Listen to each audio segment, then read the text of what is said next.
This is Vedic Ghost. This video is going to be about value and values. Only value, basically. And this is something that a lot of my friends, especially female friends, don't seem to understand about me or get. So I basically made this video so you can understand what it is a high value man actually looks for in a woman, or what a high value man actually is, per se, and why you get skipped over more so often than anybody else. I'm going to start with saying most women in this world literally go for men who literally need them instead of men they actually need. That's the thing that I've noticed with a lot of women. Even women that claim that they got their own thing and are independent women, they typically go for men that actually need them more than they need them. They go for men that need them, need the women more than they actually need that man for all intents and purposes. I don't know if it's one of those things where it's like they want to feel wanted, or they want to feel needed, or they need to feel like they're always going to be in some drama filled thing for all intents and purposes. So you typically get a lot of women who date men who would date men that only date men that actually need them versus them actually needing a man. And this basically is a stream to understand the difference between high value men and low value men through me, for all intents and purposes, talking about me. This is why it's called I value for all intents and purposes. This is something that has been a long time coming on a Vedic Ghost channel, and I haven't really gotten around to doing it. There's going to be a whole entire podcast series out of this, so this is basically going to be the first of many. Something I've noticed in society and women is how they get upset with me when I don't quite care if they walk out of my life. If you know anything about me, it's one of those things where I'm very nonchalant about everything. So if you walk out of my life, that means you didn't really provide any value to me. That goes for men and or women. That's for anybody, for all intents and purposes. If you didn't provide me any value and you just walk out of my life, I really don't care. That's because you provided me nothing of value, for all intents and purposes. And typically, a lot more often, women actually get upset with this than men do. Well, some men get upset with it and they get bent out of shape and I understand. Well, I used to do this. Well, did I ask you to do that?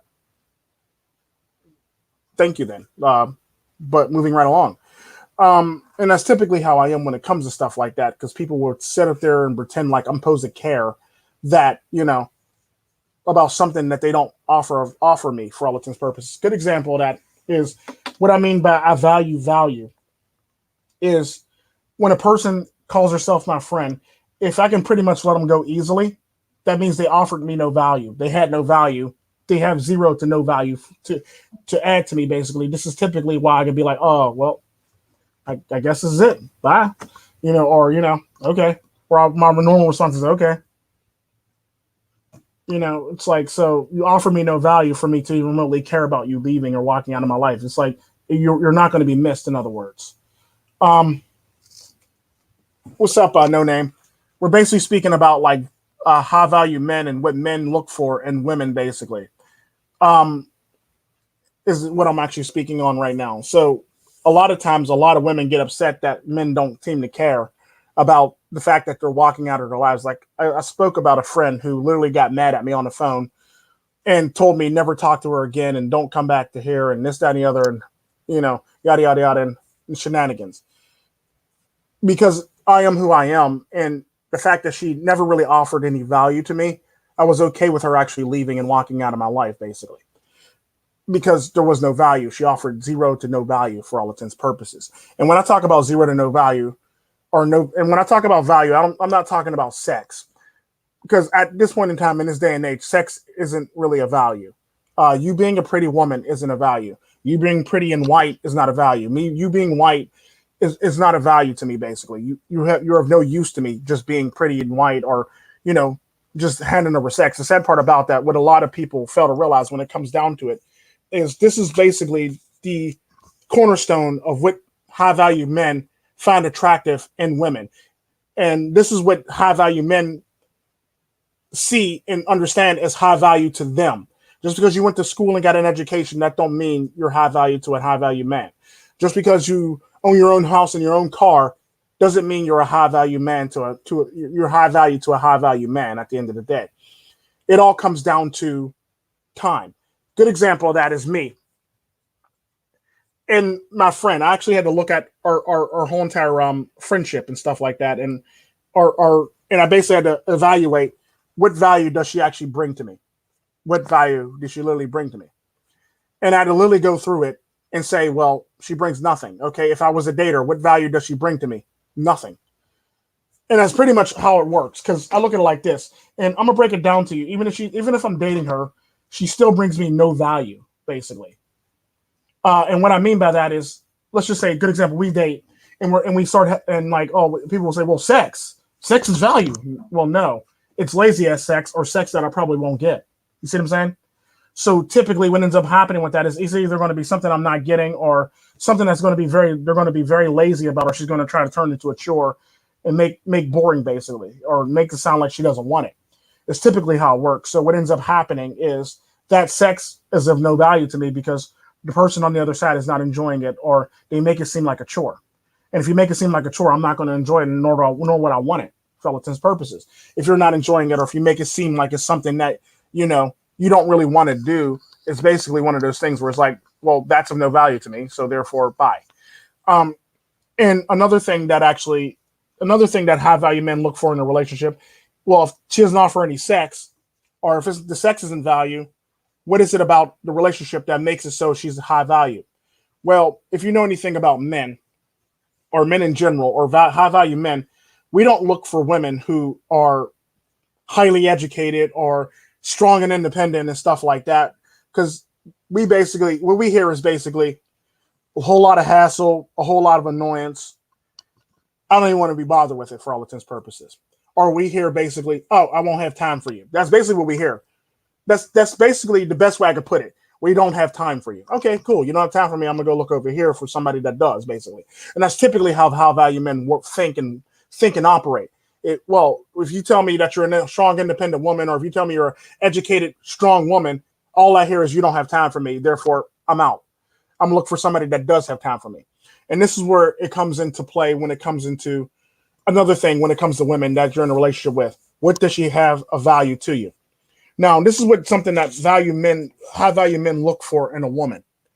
Can she leave on vacation at the drop of a hat?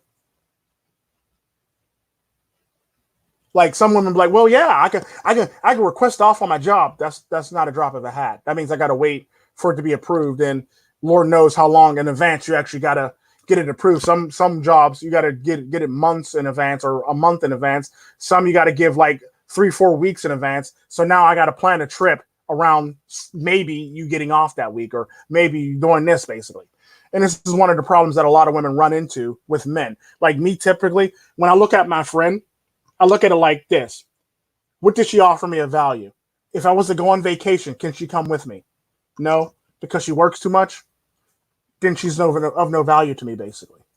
And I hate to speak of my friend like this, but it's the honest to God truth how I think. And this is typically why I'm okay with letting her go if she wants to walk away, basically, and she wants to get mad at me and just be like, well, F you, Tico, this, that, and the other. If a woman doesn't have time to actually take off for vacation, she doesn't have time for you at all. It's typically how it works. And I know I say a lot of stuff about women will make time for you if they really like you. However, when it comes to vacation and just taking off and just leaving, if they have to do all this to actually make it happen, or if they don't have the time on their PTO or vacation time to make it happen, then they don't have time for you at the end of the day. It's sad, but it's true.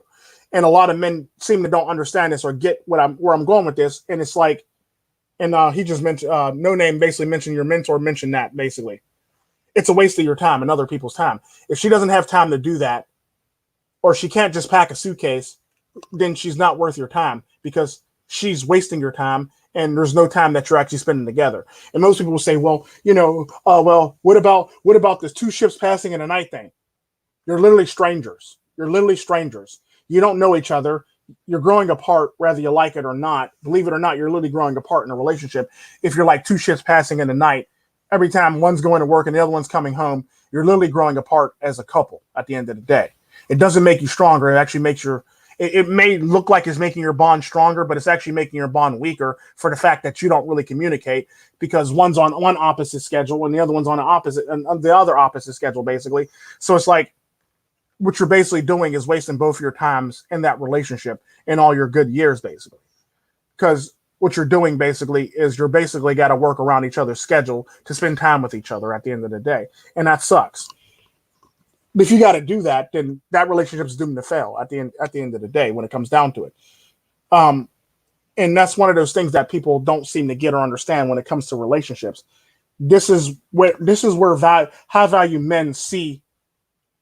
This is what high value men see as high value women. If you can't take off, if you can't take off from work to go on vacation at the drop of a hat, then you're not a high value woman. If if I got to schedule time with you, you're not a high value woman. If I got to do anything that, that requires me to do anything that's not relationship, not in a part of a relationship contract, then it's not worth my time. And you're not worth my time at the end of the day, because now we're just wasting each other's time in a constant loop of bullcrap, basically. And this is something that a lot of people don't get or understand about what is high value. High value isn't you're educated and you're a strong, independent woman. That's not a high value woman to a high value man.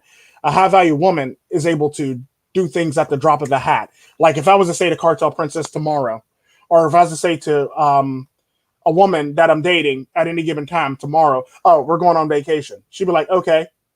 She ain't got to talk about like, I got to request off, or I got to put in these days for my job, or I didn't got no vacation days left, or I ain't got to worry about none of that with a woman that I'm dating, basically. It's basically one of those things where like their job is their job just for fun, basically, or for extra money, basically. And it's like, I'm leaving for a week. Okay, this is what's happening. And if they can't do that, then I can't really have them around, and they're of no value to me at that point in time, because I value. And this is what I'm talking about when it comes to value in relationships. It's all about time. Time is value. If you don't have it to offer, then you shouldn't do it, basically. You shouldn't offer it or pretend like you have it if you don't really have the time to do it at the end of the day. Like I said, if a woman really wants to see a man, she would put every effort into seeing a man. Trust me, I know many women who will actually jump at the chance to actually come visit me at any given time. And they'll say, well, they're probably thirsty women. Well, they live halfway around the world, and they'll jump on a plane just to spend time with me. Whereas I got people around me who conveniently don't have enough time in a day to spend time with me. But the sad part about that is what I've actually noticed with women like this is at the beginning of our friendship, we had all the time in the world to spend together. We probably spend time together twice a week, basically, outside of her job, basically. And basically outside of her job, basically, we had time to spend, we spend time together at least once or twice a week. If I text her and told her to meet me here after work, she would actually literally do it. And be like, okay. Or, why? Okay. And that's literally how she was for all intents and purposes. Now our relationship isn't like that no more. Therefore, she's of no value to me basically anymore for all intents and purposes. And it's not the fact she don't have time, because in all technicality, she didn't have time back then, but she did it. It's all about her attitude have changed towards me to make it so that she's of no value to me, basically. Because before she had all the time in the world and she would make time. Now she won't make any time at all. Therefore, obviously, either you moved on or it's like, well, our friendship is jacked up now, basically. So it's one of those things where like, you don't no longer have time for me. Therefore, you're of no value to me, basically. And the sad part about that will say, well, she's a busy person. Well, I am too. If I'm doing something, I'm doing something spur of the moment because I happen to have the time at that moment to do it, basically. I can't plan, I can't plan in advance shit, basically, because my time is so limited in a day. I literally work damn near 24 hours, 36 hours a day, basically. And before y'all say, well, there's only 24 hours in a day, Tico, I literally work all that time in a day, basically. I nap very little, and I work all this time, basically, at the end of the day. Sometimes I don't get no sleep at all, and I'm up for days. That's literally my schedule. So if I'm able to make time for somebody off of no sleep or getting off an airplane to go visit somebody to make time for somebody, you should be able to make time for me at the end of the day. And if you can't, then you're of no value to me. This is why I can let you go and let you walk away. And this is typically how a lot of this stuff works. And a lot of people don't understand this. This is what high value men see as high value. If you can't If you can't just be like, if I walk in the door and be like, we're going on vacation right now. I had a rough day at work. Don't really care what's going on. We're going on vacation.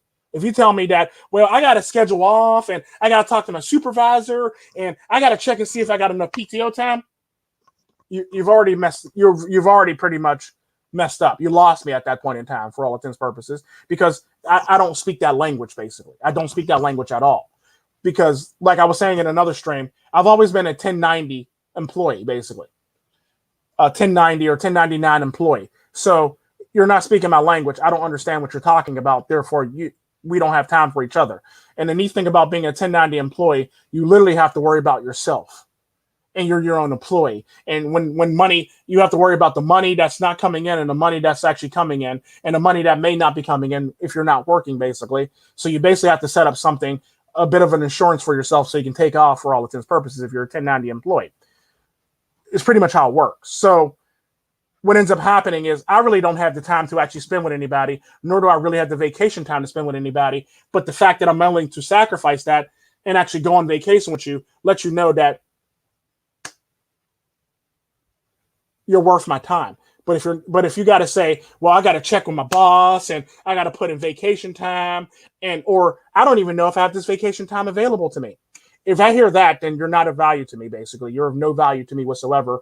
And I can't, you're not a usable person in my life, basically. You're not a person that I can have in my life because you're of no use to me when it comes to relationship wise. The same thing goes for friends. If you don't have time for me, then what is the point of even being friends? Why am I your friend? Because at the end of the day, I look at it like this, because I've always been a friend that's always been the pillar for all of my friends. So if I could be the pillar for you all the time, I should be afforded you to be the pillar for me at least once in my life, basically. Once in our friendship lifetime, basically. I should be afforded the ability for you to be my friend, or you to be my pillar once in our friendship life, basically. And the sad part about that is people don't see it that way, and they say, well, I'm busy. Well, no, that sucks. I've been busy the whole entire time, and you didn't think about my busyness, but all of a sudden now you want me to think about your busyness. Like, really? Really? Like, I didn't have time to listen to you, but I listened to you. You know, so it's one of those things where, like, it's not the fact that nobody ever really doesn't have time. It's the fact that nobody wants to allocate. It's all about how much they like you to allocate you time, basically. Good example is I have a male friend who we've been friends for a long time. If I stop in his country, he would literally put aside some time to visit me. Despite the fact that he works ridiculously long hours, he would put aside time to actually visit me before I leave the country, basically. Same thing goes for female friends. I have female friends that live halfway around the world who will literally allocate time, jump on a plane, and come see me. I have male friends that will literally do the same damn thing too around the world, who will literally jump on a plane and come see me. The problem is, in America, everybody's so selfish and they want to make up excuses on why they don't have time. And this is why you're single. This is why you're single, ladies, because you don't have time. You're single for this reason. This is why you can't get a high value man, because you're busy. You're too busy for high value men, basically. And that's the thing. Like, there's no such thing as, he would understand that I'm busy. If he's a busy person, he would understand that I'm busy. The sad part about that is, as a high value man, yes, he might be busy, but he's actually able and willing to actually take time out of his busy day to make time for you. So if you can't do that at least once or twice, then there's no point in you being friends or being in a relationship at that time, because you're a waste of his time at that point in time. And if you actually work ridiculous hours, what is the point of actually being in a relationship for the fact that now he definitely doesn't have a time with you. Now you're becoming a stranger. Now y'all probably stepping outside your relationship together because y'all don't see each other enough to actually build a relationship or build with each other for all intents and purposes. Y'all don't see each other to build with each other. And it is what it is. You can't sit up here and say that all this stuff and men should accept this because women are doing this now and men should accept this. No, men don't have to accept that. What men see as a high value is a woman that can pretty much do something at the drop of a hat. If you can't, then, sorry. Bye-bye. And people will say, well, what if she's a working single mother? Well, if the person is that interested in her, 9 times out of 10, he'd probably be willing to pay for her lifestyle for all intents and purposes, sadly. And it is what it is. And it's like, I'm just keeping it 100. He's probably more likely to willing to pay for her lifestyle and her upkeep for all intents and purposes if he's willing to actually take her on vacation. If he's willing to go that far and go on vacation with her, he's probably willing to pay for her at the end of the day. And that goes for any man that was willing to date a single mother or willing to spend time with a single mother, basically, or, do that. He's more likely willing to pay for your lifestyle or financial lifestyle if you do so at the end of the day. It is what it is. So before y'all get into that whole entire thing, can it. Just can it. But it's one of those things where it's like you have to understand what, and this is basically just a intro to what this podcast series is going to be about. It's things like this that makes it so that, people can understand what high value men look for as their version of high value women. Because high value women will say, well, I'm educated and this, that, and the other, and I got my own stuff. And we don't care about that. We really don't care about that. That's, we're literally sitting there like the one guy from the one movie just yawning like, yeah, moving right along. Yeah, please. Yeah. Or we basically look like Tony Stark in all of the Iron Man movies, basically, where he's rolling his eyes basically at you, basically. And that's pretty much how it is when it comes to us. We're pretty much like Tony Stark rolling our eyes at you like, oh, God, and that's pretty much where we're at when it comes down to it. So you have to understand where we're coming from. We don't see that as high value. What we see as high value is the fact that you have the time to spend with us. That's high value. Something else we see as high value is you have the ability to drop what you're doing to actually basically make it on this vacation with us, or you have the time to do so. So if you don't, then what is the point of us even wasting our time, if you know what I mean? And that's pretty much how that works. And that's pretty much how it's always been when it comes to men and what they see as high value. There's a fundamental difference between women that, come out of college thinking they're high value and what men see as high value. A good example of that is women who you don't really hear from that are very quiet and they live in the suburbs, basically. Those are typically women that basically handle the household. Now, don't get me wrong. Some men are married to women that can't cook to save their lives, so they basically got to order a already prepped meal and send to their house so they can make it seem like they know what they're doing, basically. And that's fine. At least he's trying something, basically. But typically, it's one of those things where high-value men look at women like this. And I've actually made videos about this. Does she have time for me? One. Is she or will she be a great mother? Two. And what we mean by is she or will she be a great mother is, and I quote, does she have time for the children? Will she be the primary caregiver to the children? What's up, Felicia? Will she be the primary caregiver to the children? Will she always be there? Would I have to worry about somebody from the outside world who I don't like or I don't trust in my household at any given time with my children? Is she going to be that primary person for the children? Or are my children learning the proper things that they need to learn from their mother? Things like this actually make a high value woman to a high value man. Is she available to her children? Is she too busy for her children? If she is, then she's not a high value woman.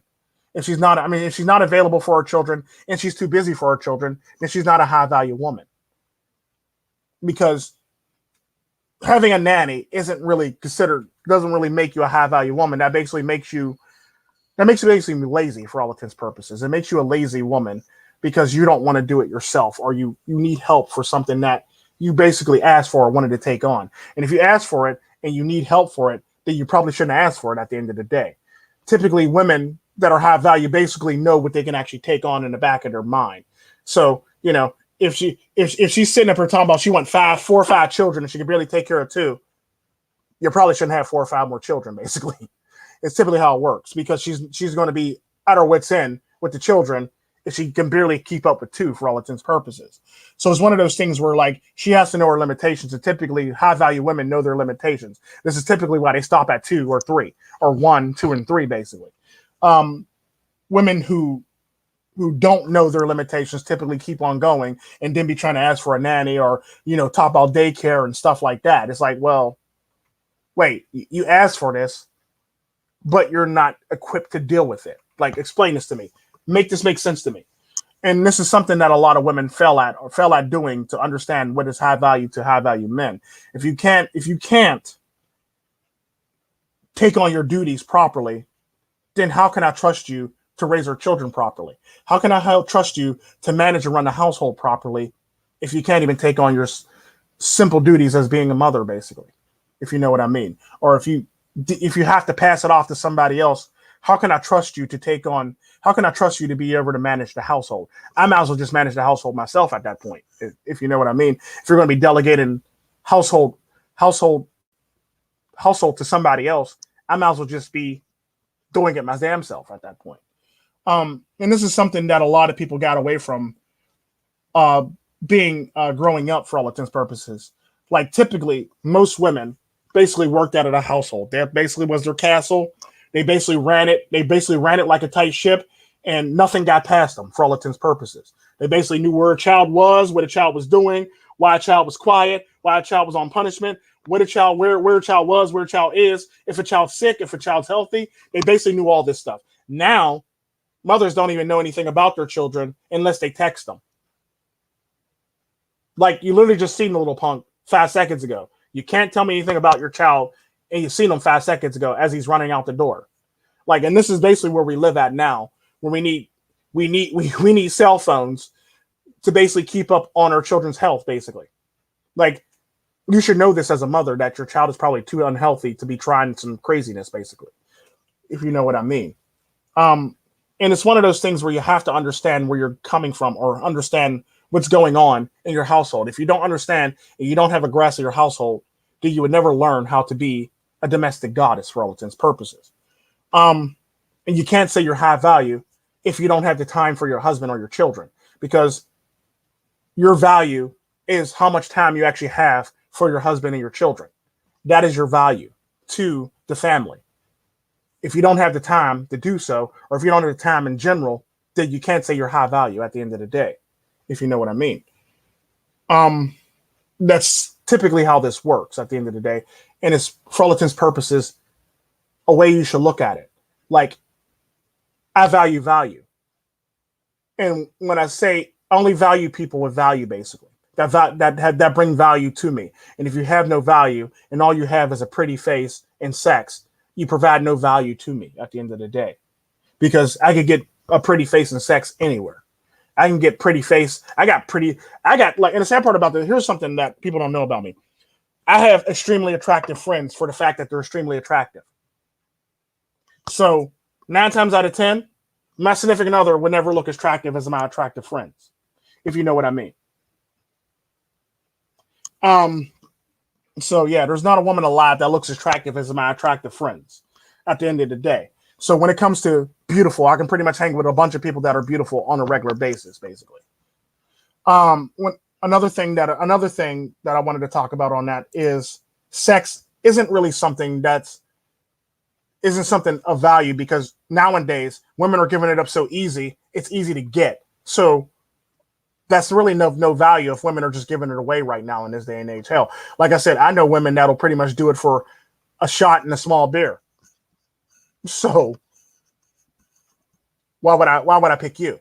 Or I know women that'll literally do it because they like you and they just want to have sex with you. I know women who's never dated a black guy, quote unquote, dated a black guy who would just give me sex in a heartbeat, basically, because they, quote unquote, never been with a black guy before. Like, I really believe that, but you know what I mean. There are some that haven't, but majority of them pretty much have, and they basically use that as an excuse to basically get with a black man, basically. But typically, you can run into women like that if you're black. And it's stuff like this where sex and none of this stuff is of value to me, because it's readily available, like it's a pharmacy, basically, or readily available like drugs on the street, or guns being sold out of the trunk of a car. It's readily available to me. So sex and you being pretty aren't really a value. It's all about how much time you have for me. It's all about how much time you can actually take away from what you got going on to actually spend with me. And the sad part about that, there's people will say, well, that's selfish. Well, it's not really selfish.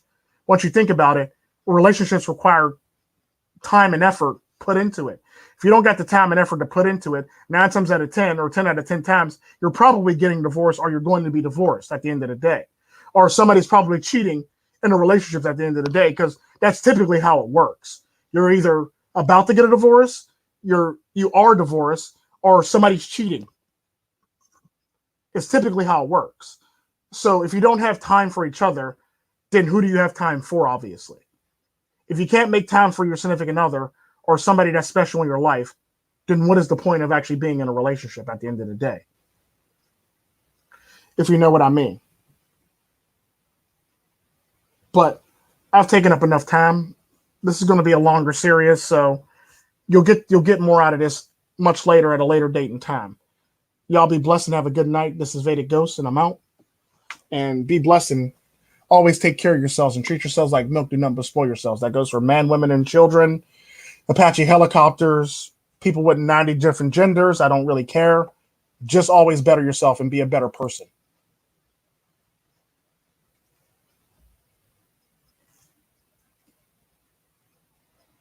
Yeah, that's literally what it is. At the end of the day, no name. Either they're about to get a divorce, they are divorced, or somebody's cheating.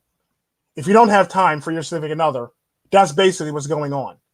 If you don't have time for somebody in general, that's basically what's going on for all intents and purposes. If you're in a relationship with somebody, if you're friends with somebody, what is the point of being friends with them? Because if they consider themselves a good friend to you, they should be able to make the time to actually be with you. You shouldn't have to make up an excuse for them to spend time with you, especially when at the beginning of the friendship, they were available to you if you sent them a text message after work saying, meet me here, and they can meet you there. For any goofy, odd, silly reason, they will meet you there because they were happy to see you. Now all of a sudden, they're not as happy to see you, and now they want to pretend like they don't have time for you. You see what I'm saying? Or they can't make time for you, basically. It's typically how it works. And that goes for men or women. If somebody really wants to see somebody, they will make the necessary time to do so. If somebody really wants to listen to somebody or hear somebody out or be a good friend, they will make the necessary time for you to do so. If they don't, then they don't really consider them a friend for very long, for all intents and purposes. It don't matter what their excuse is, because at the end of the day, if you're an actual friend, you can actually make time for your actual friend at the end of the day. And that's typically how that works. That goes for men and women, children, anybody, basically. Like, I'm one of the most busiest people in the world. Like, I can't afford to take off from work because I literally don't have a freaking PTO bank, basically, to do so. But the fact that I'm actually taking off to actually address your problems or help you with your problems should be actually provide you more value than it does to me at the end of the day, because now I'm actually risking losing money by taking off to deal with your problems. You see what I'm saying? So because I'm a 1090 employee or a 1099 employee, anytime I take off, I can't get back because there's no such thing as PTO, or there's no such thing as sick days, basically. So if I call off, I'm not getting paid.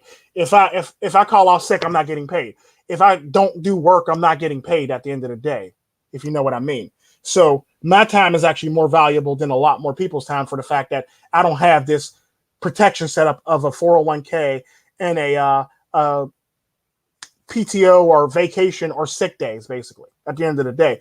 So if I take time out of my busy day to help you or help you address your problems, it better be some serious problems, or you better be willing to return the favor at a later date and time, at least once at the end of the day, because now I'm losing money helping you, when in fact you're pretty much getting money no matter what, because you got PTO time, or you got vacation days, or you got sick days. And it's basically the nature of the beast. I've never been an actual W-2 employee to actually be able to get those type of benefits. I've never been, so I don't know what it's like. I've always been an I-90 employee or an I-99 employee. I mean, I'm sorry, 1099 employee or a 1090 employee, basically. So I basically have to allocate money aside just in case I take off, basically, or understand that I'm going to be missing out on this money at the end of the day. That's pretty much how it works. So I basically have to set up my own version of PTO or vacation or sick for me, so I can actually be able to live without that day of work, basically. But yeah, that's all the time I have for tonight. I'm sorry for holding y'all hostage. Y'all have a good one. Be blessed and stay true to yourselves.